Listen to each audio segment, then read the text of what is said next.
You guys doing good? Yeah, dude, we're doing really good. We just got off tour.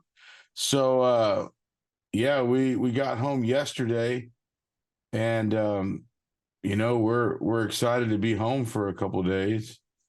Yeah. And especially with everything that's coming up, man. I mean, it just got announced like not quite a month ago, but man, you guys are going out with Fozzy, man. This is freaking awesome. I mean, when I saw you guys on that lineup, it was like, yes, this is going to be awesome, man.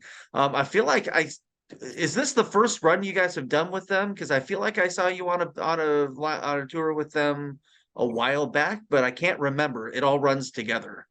No, we did their last tour. Okay, We were on their last tour and we were direct support on the last tour, direct yeah, support on this tour. So it that's was what I really thought. cool that they would ask us to not only be on but to support them, man. That's pretty cool. One thing I love about this tour is, and then Fozzie's been doing a couple for a couple years now. This tour is kind of half secular bands, half Christian bands. Magdalene's on this run as well. Yeah. And I know Chris loves Christian rock and Christian metal. He's a big fan of our genre. But it's really cool to see, both worlds kind of coming together because that's really what this is all about, is taking the word of God and the gospel out into the masses and the world. And it's Mhm. going to be a whole population of fans that maybe would never go see a Christian rock band if their life depended on it. And it's right there. Is that something you guys thought about on the last run and maybe on this run as well, with that opportunity to kind of minister and witness to a whole new population of fans? Yeah, I mean that's the whole goal, is to make sure that um we're not just staying within the four walls of a church, hoping that someone who's broken and empty will enter. I mean, that does happen, but the bottom line is we're for what we do, with Seventh Day Slumber, I can just speak for us.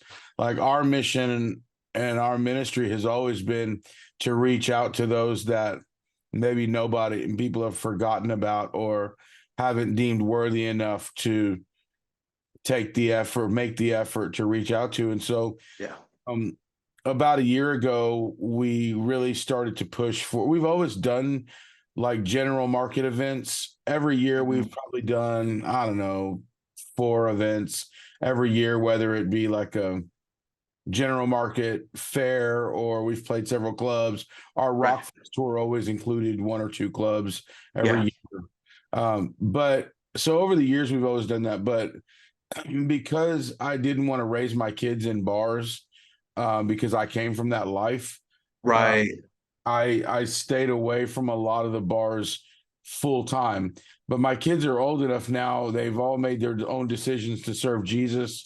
And so this is my oldest; he'll be 22 this weekend, and so or just in a few days on the 14th. And so Blaze is old enough now, and my other two, 19 and 16 years old, Mhm. they've made decisions for Christ. They're going to serve God.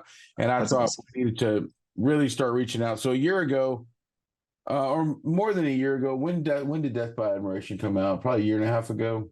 About yeah. So when Death by Admiration came out, which Blaze co-wrote that album and produced it, him and Weston, our guitar player, and then Kellen McGregor from Memphis Mayfire, when they produced that record, it really opened up a lot of doors. And Blaze and I had a conversation about it, and the conversation went something like, "Hey, man, a lot of general market opportunities are starting to open up. Where do you feel like you're at?" Mhm. And so I can let Blaze speak a little bit to that, Yeah. to kind of what like the conversation that we had, and then the mission that we went on. Yeah. Yeah. Well, because we were talking too about, because we tour a lot with a lot of different bands and stuff, but we always have loved doing outreaches and stuff, especially with churches. Hmm.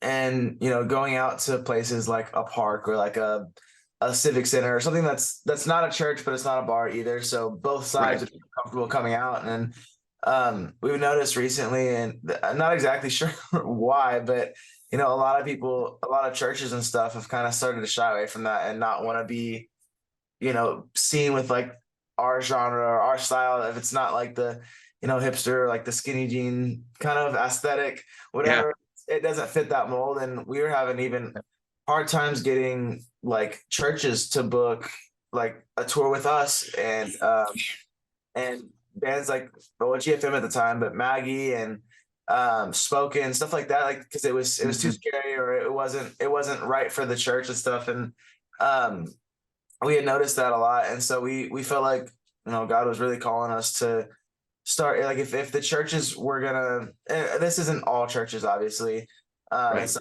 like, don't get me wrong, I'm not like church bashing or Right. anything like that, but I completely know where you're coming from though. yeah. Yeah. Yeah. So Yeah. we figured if those churches and those people weren't gonna help us do outreaches and stuff, we were just gonna go out and do it and go out ourselves. And we've been doing that for the last, like you said, year and a half. And we were able to go on tour with Saliva, and we played all clubs there and got to even just be there and minister with the band themselves. And like you That's said, awesome. and also I've just done a lot of really cool festivals and fairs and shows like that. And so that was something we talked about, was just like, you know, if these places aren't going to have us, there's still people out there that aren't going to come into a church or come to a worship show or whatever it is, you know, even if it is a rock show, but it's in a church. A lot of people still have that, like, well, I don't want to go to a church because I've had whatever issues they've had in the past with churches. So we just decided we were going to go out and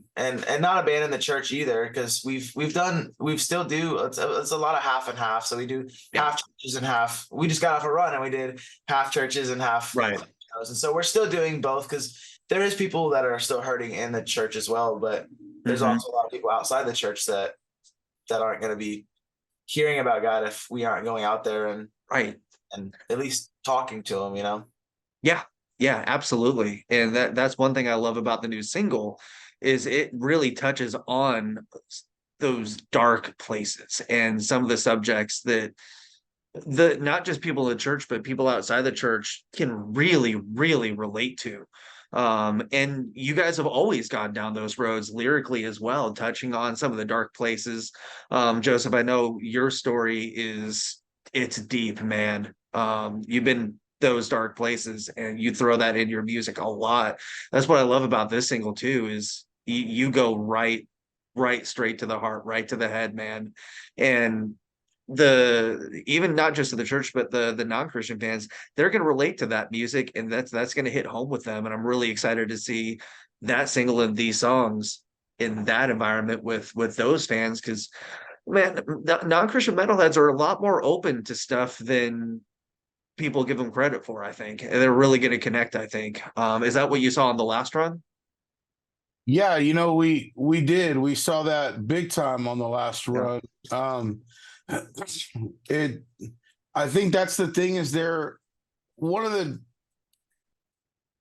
biggest misconceptions that I think a lot of the Christian bands that are like crossover bands or Mhm. whatever, we never really consider ourselves a crossover band. We've always considered ourselves a band that we all love the Lord. You can call us a Christian band. We're Mhm. not offended if you call us a Christian band.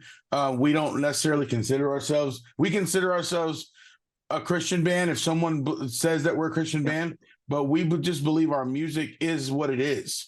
It Yeah. speaks for itself, whether Mhm. it's a Christian band or we're not a Christian band or we're Christians in a band or whatever that, you It's know, all semantics, man.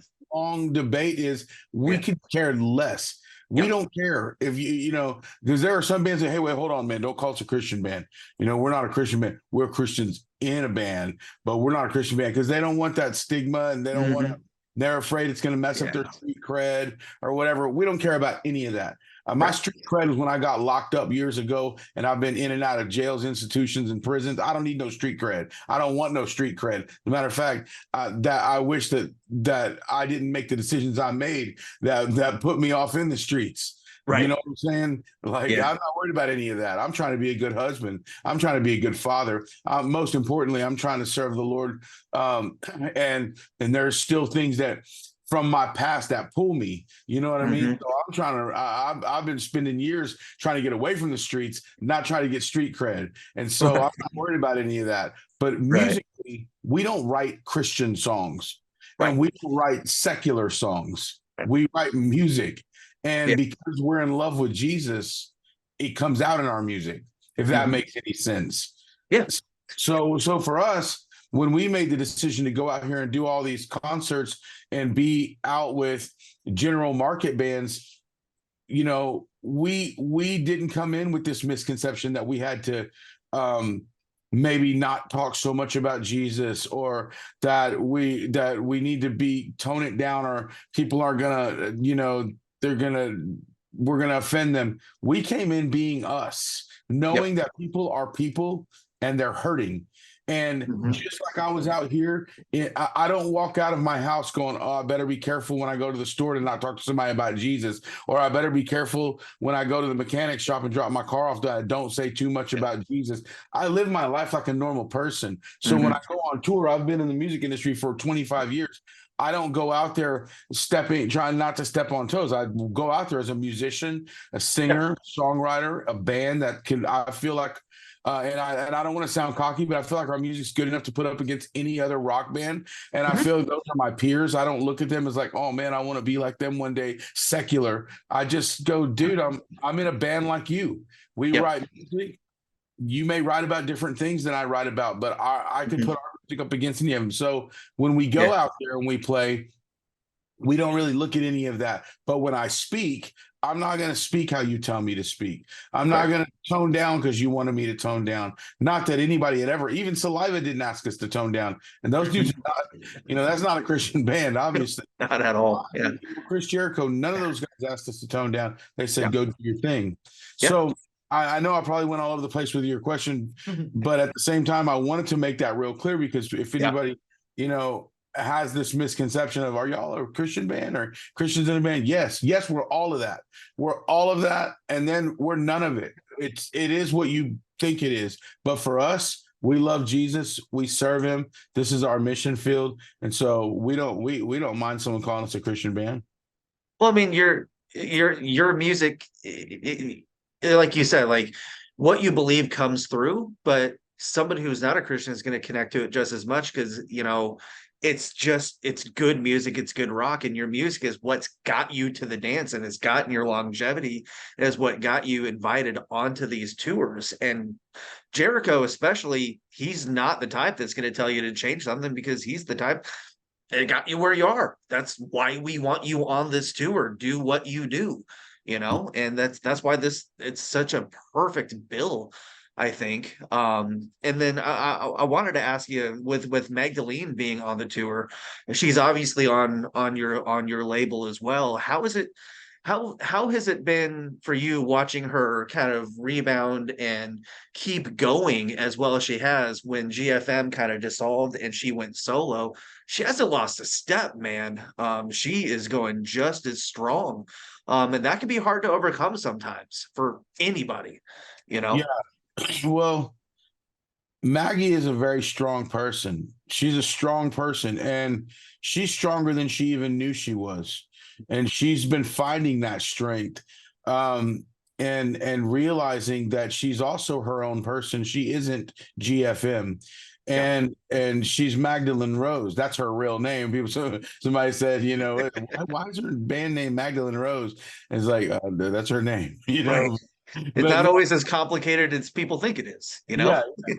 no, but Maggie is a super strong Yeah. person, and like I said, we're here to support her. Rockfest enjoyed having GFM on our label. We put a lot of time into them. We saw the effort that they put into their own band. I mean, they Yeah. took their band serious. You Yeah. could see over the years. Seven Day Slumber brought GFM on their very first ever tour, and their second, and their third. We brought Right. them toured with GFM for a lot of times, and then GFM went out and toured with Static X. They've done shows with Drowning Pool. They've done shows with all these, general market bands, and then putting out GFM as a label was an honor for us because we know how much they put into their own band. But at the end of the day, sometimes their seasons come to an end, and so for us, our main focus was when Maggie said, "I still want to do this." First CJ stepped down. We were there for that, and we know that she had made a decision to step down and start working on her own music. But the shows were still happening. Lou was playing drums.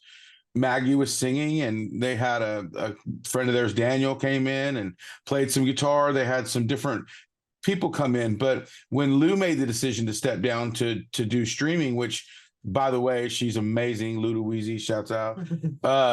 But when she stepped down to do some streaming, it was like, Maggie was like, what do I do at this point? And so we told her, we'll still support you. She really wrestled with whether it's GFM or whether it's just her. She missed her sisters. A lot behind the scenes had to be taken into account. There was a lot going on, and we just told her that we were here to support her. If she wanted to do music, we got you. So she just started writing, and Blaze and Weston wrote with her. And then when they brought me that song Shark Spray, I was like, dude, Yeah. That's your sound. Like, because it wasn't GFM. It was GFM because it was Maggie, but it wasn't GFM. And I was like, that was my biggest concern, though, to be honest. Musically, not my biggest concern for Maggie, because I love Maggie. It was like she's like my own daughter, my wife and I love her, and so we love all the GFM girls. But Maggie, we were like, my biggest concern musically was, is she going to be able to break that mold of what GFM sounded like? And people are going to go, oh, she's just sounding like GFM. She's, right. And dude, when they brought me Shark Spray, I about peed my pants, and I'm a grown man, and that would have been embarrassing, but it has happened. No, I'm kidding.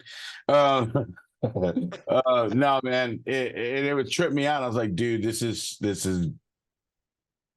really, really good. Yeah. And then they started bringing me more music, and I was like, Maggie, that's your sound. Yeah. Yes. So we're stoked that Shark Spray had almost, it's over 250,000 views now on YouTube, but it had 200,000 views in less than a month.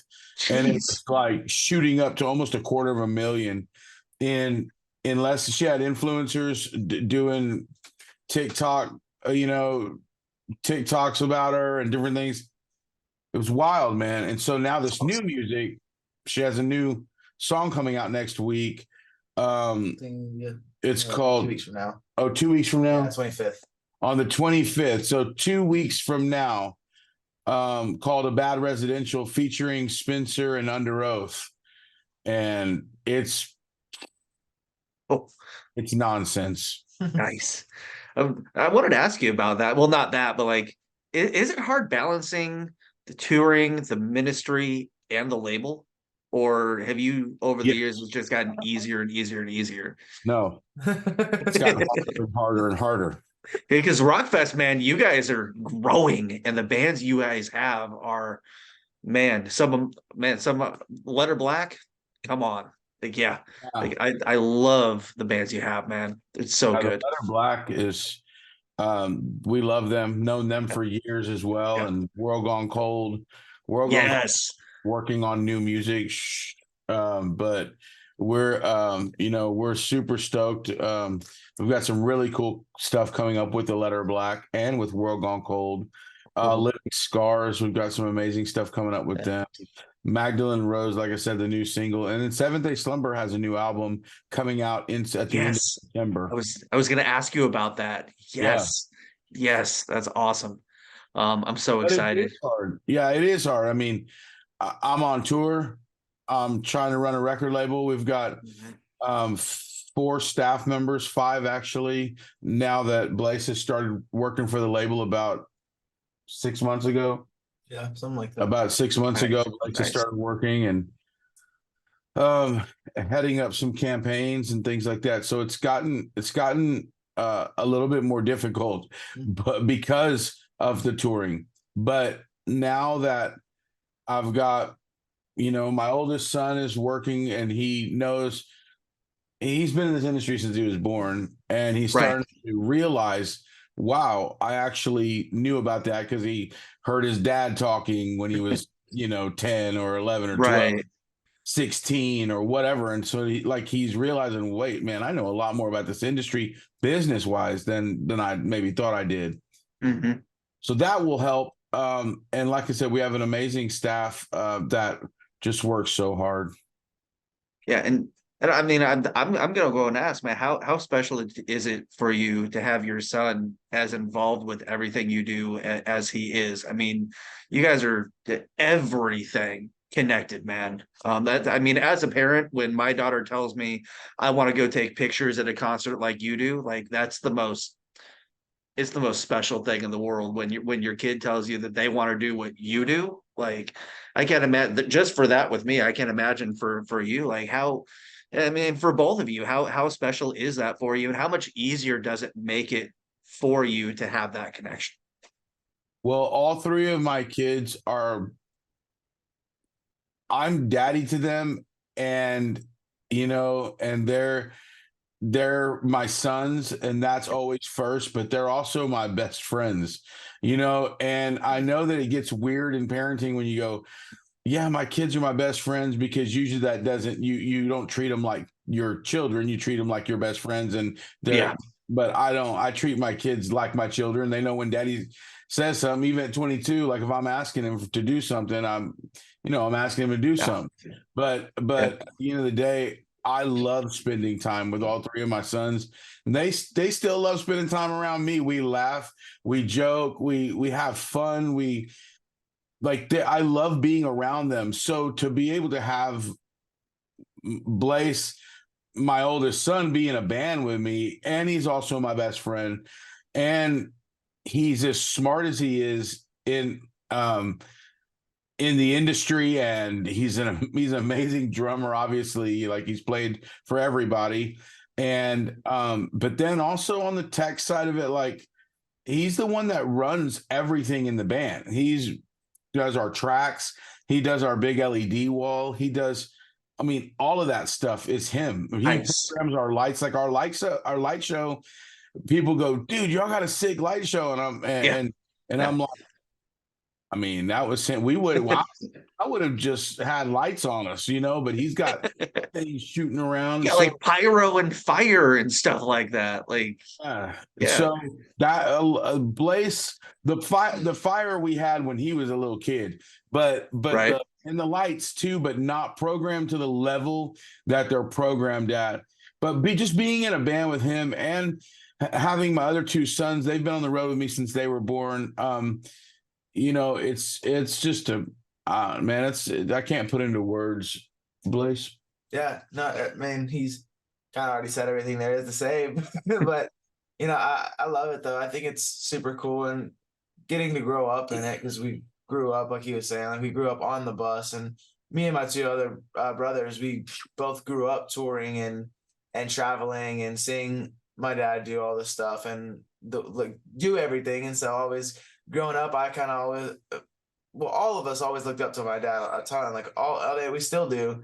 But on the music side, I was always the one that was like, oh, I want to do this. And like, I always knew I wanted to do music, and I always wanted to do something in music. I didn't know what it was, but eventually I started playing drums and was like, okay, this is what I want to do. And as soon as I found that, I was like, okay, I would bug him nonstop. Like, can I join the band? Join the band. And obviously he can't just let me join because he's my dad, and Right. this is still his career and how he provides for all of us as well. And so it took a few years. I started playing drums when I was 10, and then I joined the band when I turned 13. And I would do like one song every night, just kind of to get used to it. I bugged my dad about that a lot too, and he's like, "Okay, if you can learn the hardest song, then I'll let you do it." And so I went and I learned all the songs of the set, and I was like, "I'm gonna show him that I can do this." And and so he ended up letting me do at least one song every night, and so I would do that.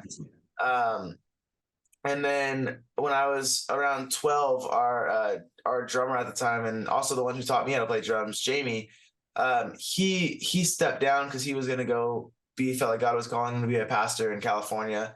And so he's still doing that. And still Nice. doing a lot of like church Awesome. stuff and worship stuff and pastoring and stuff. So it's really cool.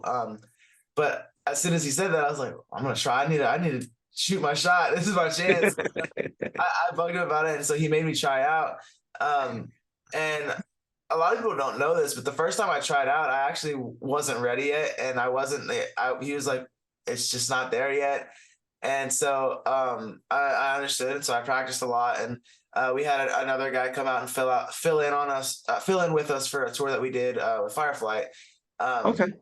and I still played a song every night, but he was filling in, and at the end of that tour, I tried out again along with a couple other guys, and I ended up getting the job. And I've been playing with them since I was 13, and like I said, I'm almost 22 now, and I love it, man. I getting to grow up and like I said, see my dad do all this stuff and minister and also just talk to people and make people laugh and make people cry with their music, with the music and stuff that he's writing, and just relate to people and stuff. It's something that I've always wanted to do. And now not only am I playing drums, which was awesome enough, I like how that was, but now me and my dad are writing all the melodies and all the lyrics to our songs for That's Death awesome. Affirmation and this new album. Me and him have completely written everything together.